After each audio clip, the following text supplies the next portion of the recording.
In the heart of a bustling ancient market, there lived a wealthy merchant who owned a parrot of unmatched beauty. Its feathers shimmered like jewels, and its voice was as sweet as a melody. It lived in a grand golden cage, eating the finest fruits, yet its eyes always wandered toward the distant horizon, longing for the wild forests of India. This parrot was not just beautiful. It was incredibly intelligent, and it yearned for something more than a gilded prison. It dreamed of the rustling leaves and the open sky of its homeland, a freedom it had never known. The merchant, though he loved the bird dearly, couldn't see the sorrow behind its bright eyes. To him, the cage was a palace, a symbol of his affection. But for the parrot, it was a constant, glittering reminder of everything it had lost, of the life it was meant to live among its own kind, soaring freely through the jungle canopy. One day, the merchant prepared for a long and arduous journey to India. He was going to trade rare silks and exotic spices, a trip that would take many months. Before leaving, he went to his prized parrot, wanting to offer it a special gift upon his return. "My dear friend," he said, his voice full of warmth, "I am traveling to your homeland. Tell me, what gift shall I bring back for you? A rare gem? A sweet, exotic fruit you've never tasted before?"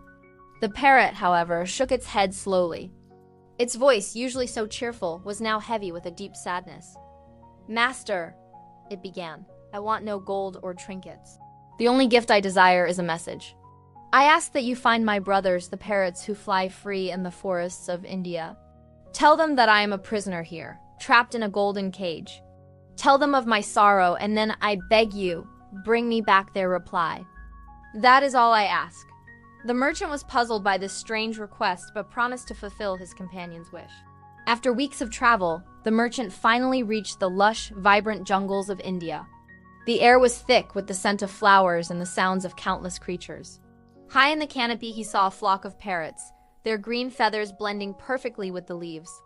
Remembering his promise, he called out to them, delivering the message from his captive bird. He told them about the beautiful parrot living in a golden cage, longing for its freedom, and how it sent its love and sorrow. As he finished speaking, a strange and shocking thing happened. One of the wild parrots, perched on a high branch, suddenly shivered violently. Its eyes closed, its body went limp, and it tumbled down through the leaves, falling to the forest floor like a lifeless stone. The merchant was horrified. He rushed to the spot where the bird had fallen, but it was perfectly still. A wave of guilt and regret washed over him. He believed his words. The message of grief from his own parrot had caused this poor creature to die of a broken heart. He had brought death to this peaceful forest, and the thought tormented him all the way back home. Upon his return, the merchant entered his shop with a heavy heart and a somber face. The parrot, seeing its master, hopped excitedly in its cage. "Master, you've returned," it chirped. "Did you see them? Did you deliver my message to my brothers in the forest?" The merchant couldn't bring himself to look the parrot in the eye. He sighed deeply, his shoulders slumping. "I did," he said in a low, mournful voice, "but the news I bring is tragic. As soon as I spoke your words, one of your kinsmen... It was terrible. The poor thing trembled and fell dead right before my very eyes. I am so sorry. I believe it died of grief for you." He expected his parrot to cry out in sorrow, to weep for its fallen brother. But instead, the parrot listened in absolute silence, its head tilted. Then, just as suddenly as its wild counterpart, the parrot in the golden cage shivered, went stiff, and fell to the floor, breathless and still. The merchant was devastated. He believed he had now lost both birds. The merchant, heartbroken and weeping for the loss of his beloved companion, couldn't bear the thought of it lying in the cold cage. He wanted to give it a proper farewell. Unlatching the small door, he reached in and gently picked up the still, lifeless bird. He carried it over to the open windowsill, intending to place it there for a final moment before burying it. But just as his fingers released their grip, in a stunning flash of movement, the parrot's wings snapped open.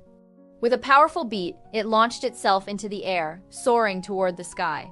It landed gracefully on a nearby rooftop, turned its head, and looked down at its astonished master. The merchant gasped, his grief turning to disbelief. "What is this? Was it all a trick?" The parrot chirped back, its voice now ringing with triumphant freedom. "My friend in India wasn't dead, master, he was showing me the way. He taught me that as long as I remained alive and active in your cage, I would always be your prisoner. To be truly free, I first had to let my old life go." This was our journey today at Mihfadati. The parrot taught us that true freedom often requires a clever mind and a brave heart. Sometimes the path to liberation isn't about fighting a cage, but about understanding the key that unlocks it. Do you remember the name of the famous book this wisdom comes from? It's a classic tale of spiritual insight. Share your answers in the comments below and don't forget to subscribe so we can open a new page together next time.